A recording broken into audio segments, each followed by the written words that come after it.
반갑습니다. 2021년 2월 18일 사순절 마가복음 성경 필사 제4일 성경 묵상을 이 시간 함께 나누겠습니다. 오늘 말씀은 마가복음 2장 1절에서 12절까지의 말씀입니다. 제가 봉독해 드리겠습니다. 수일 후에 예수께서 다시 가버나움에 들어가시니 집에 계시다는 소문이 들린지라 많은 사람이 모여서 문 앞까지도 들어설 자리가 없게 되었는데 예수께서 그들에게 도를 말씀하시더니 사람들이 한 중풍병자를 네 사람에게 메어가지고 예수께로 올세 무리들 때문에 예수께 데려갈 수 없으므로 그 계신 곳에 지붕을 뜯어 구멍을 내고 중풍병자가 누운 상을 달아 내리니 예수께서 그들의 믿음을 보시고 중풍병자에게 이르시되 작은 자야 내 죄사함을 받았느니라 하시니 어떤 서기관들이 거기 앉아서 마음에 생각하기를 이 사람이 어찌 이렇게 말하는가 신성 모독이로다 오직 하나님 한 분 외에는 누가 능히 죄를 사하겠느냐 그들이 속으로 이렇게 생각하는 줄을 예수께서 곧 중심에 아시고 이르시되 어찌하여 이것을 마음에 생각하느냐 중풍병자에게 내 죄사함을 받았느니라 하는 말과 일어나 내 상을 가지고 걸어가라 하는 말 중에서 어느 것이 쉽겠느냐 그러나 인자가 땅에서 죄를 사하는 권세가 있는 줄을 너희로 알게 하려 하노라 하시고 중풍병자에게 말씀하시되 내가 내게 이르노니 일어나 내 상을 가지고 집으로 가라 하시니 그가 일어나 곧 상을 가지고 모든 사람 앞에서 나가거늘 그들이 다 놀라 하나님께 영광을 돌리며 이르되 우리가 이런 일을 도무지 보지 못하였다 하더라. 아멘. 기도하겠습니다.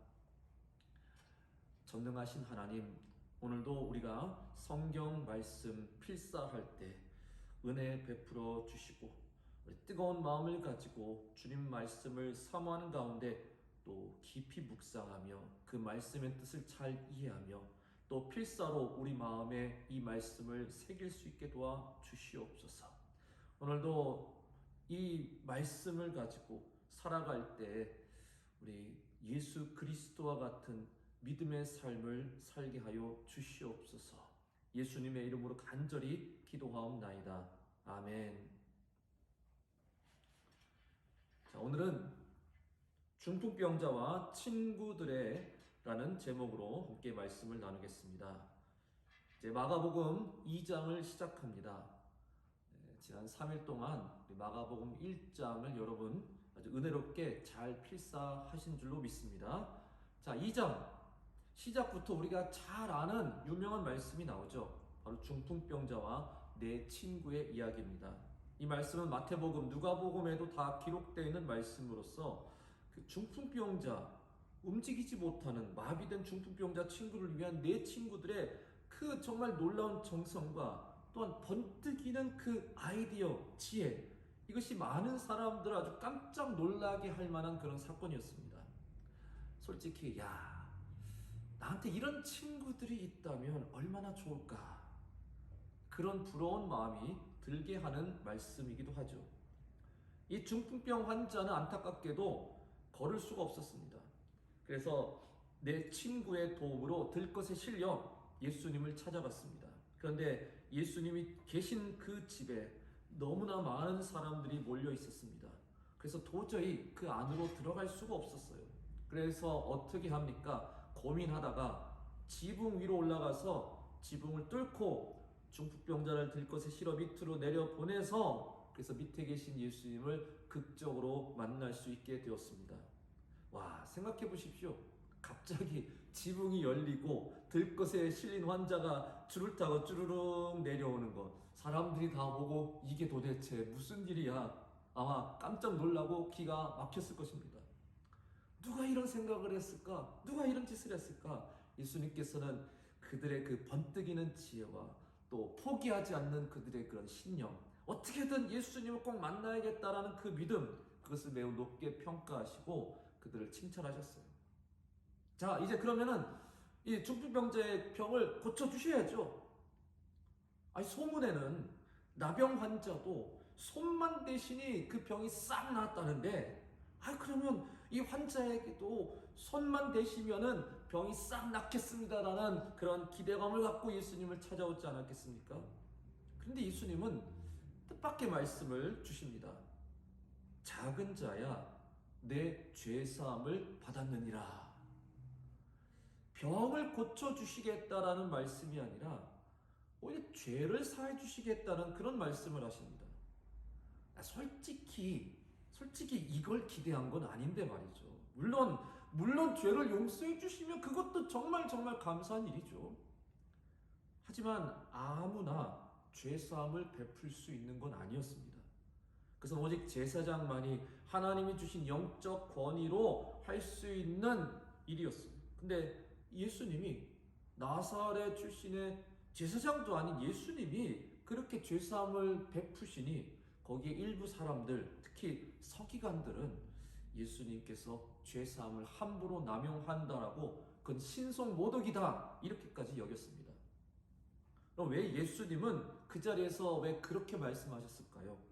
이 중풍병자에게 도대체 무슨 죄가 있길래 병 고침이 아닌 죄사함을 베푸셨을까요? 여러분, 먼저 우선 인간의 병의 원인은 죄에 있다는 것을 뜻합니다. 근원적으로 우리 인류에게 이런 끔찍한 질병과 죽음이 찾아온 것은 바로 아담의 죄 때문이었죠. 인류의 조상인 바로 아담의 죄 때문에 우리 가운데 들어온 겁니다.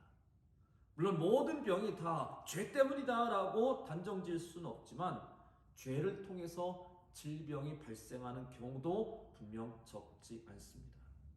마음의 병, 이런 것들도 얼마나 많습니까? 우리의 죄 때문에, 또 우리의 죄책감 때문에, 우리의 후회 때문에, 우리의 받은 스트레스와 무거운 짐 때문에 또 우리에게 많은 병이 생겨난다는 것을 우리도 잘 알고 있습니다. 이 중풍병자에게 어떤 죄가 있었는지 모르지만 예수님은 다 아시니까 그에게 병 고침 이전에 그 병의 근원인 너의 죄를 먼저 사해 주노라라고 이렇게 볼 수 있을 것 같아요. 하지만 성경에서는 그 환자의 병의 원인이 무엇인지, 그가 어떤 죄를 지었는지에 대해서는 또 침묵하고 있습니다. 그리고 작은 자야라고 주님이 말씀하신 것은 그가 참 소박한 삶, 어쩌면 참 불쌍한 삶을 산 사람이다라고 그렇게 말씀하시는 거지, 너는 참 나쁜 사람이야, 넌 죄를 많이 지었어 라고 말씀하시는 게 아니거든요.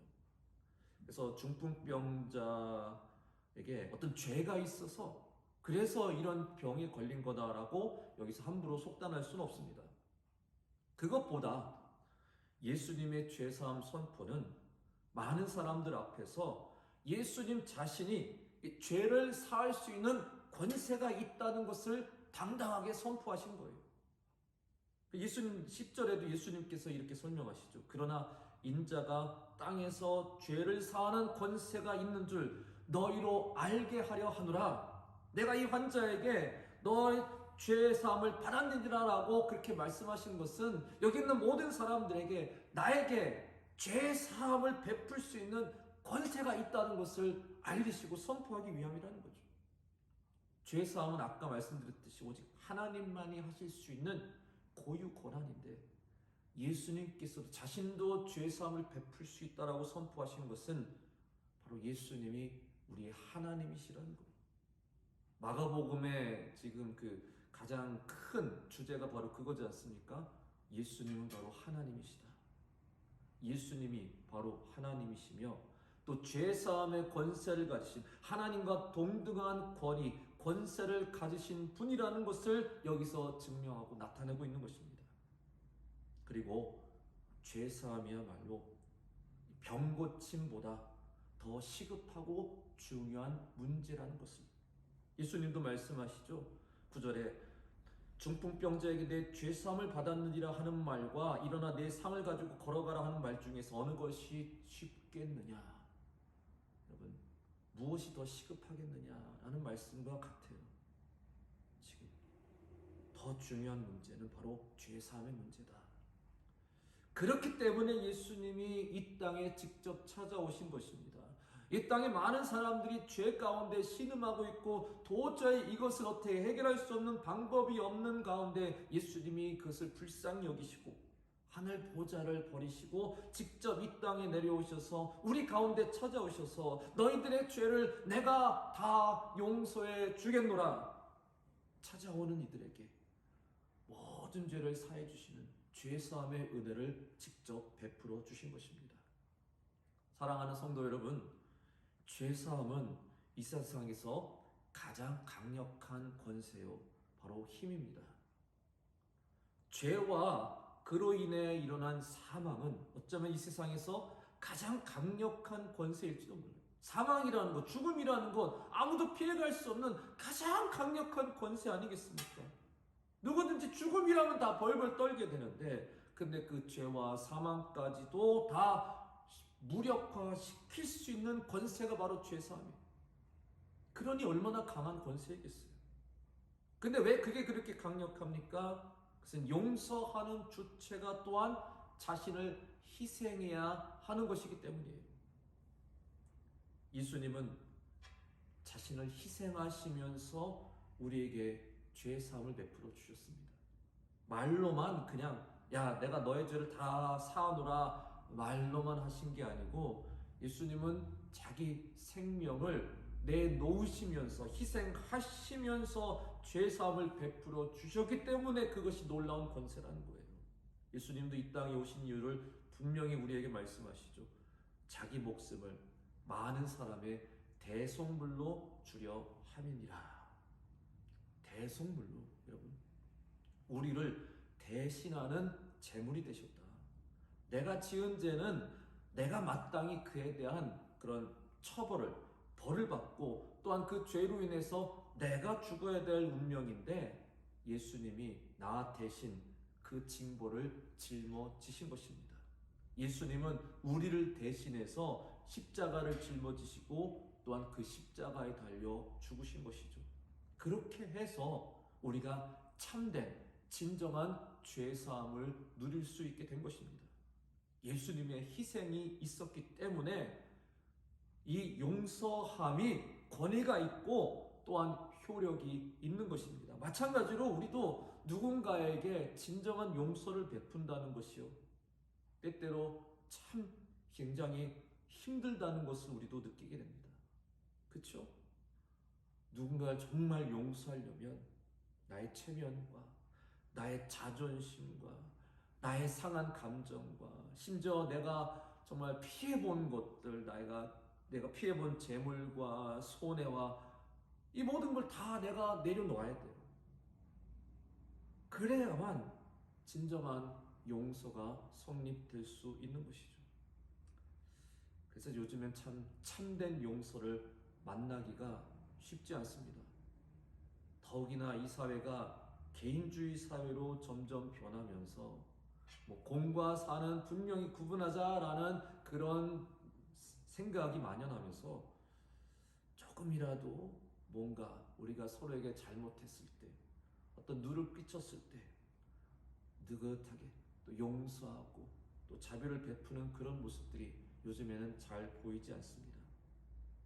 근데 예수님 시대에도요, 많은 사람들이 진정한 참된 용서를 매우 갈급해 왔어요. 세례 요한이 광야에서 뭐라고 외쳤습니까? 죄 사함을 받으라 외쳤어요.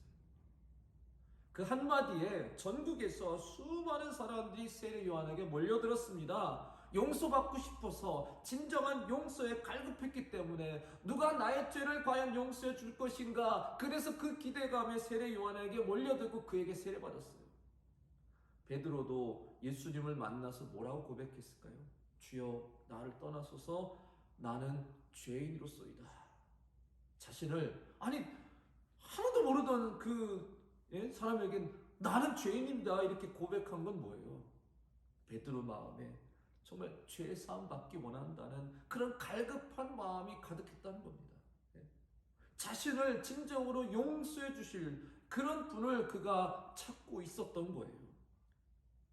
근데 이 중풍병자에게 예수님께서 하나님의 권세와 같은 죄사함에 그 용서를 베푸시는 것을 보고 옆에 있던 베드로가 얼마나 깜짝 놀랐을까요? 내가 찾고 있던 바로 그분, 바로 저 예수님이구나. 나에게 진정한 죄사함, 용서를 베풀 수 있는 분을 내가 드디어 만났구나. 그게 너무 감격스러워서 그걸 잊지 못해서 지금 이 장면, 물론 천장을 뚫고 이렇게 실어 내린 것도 참 놀라운 광경이지만 이걸 어떻게든 내가 기록해야겠다.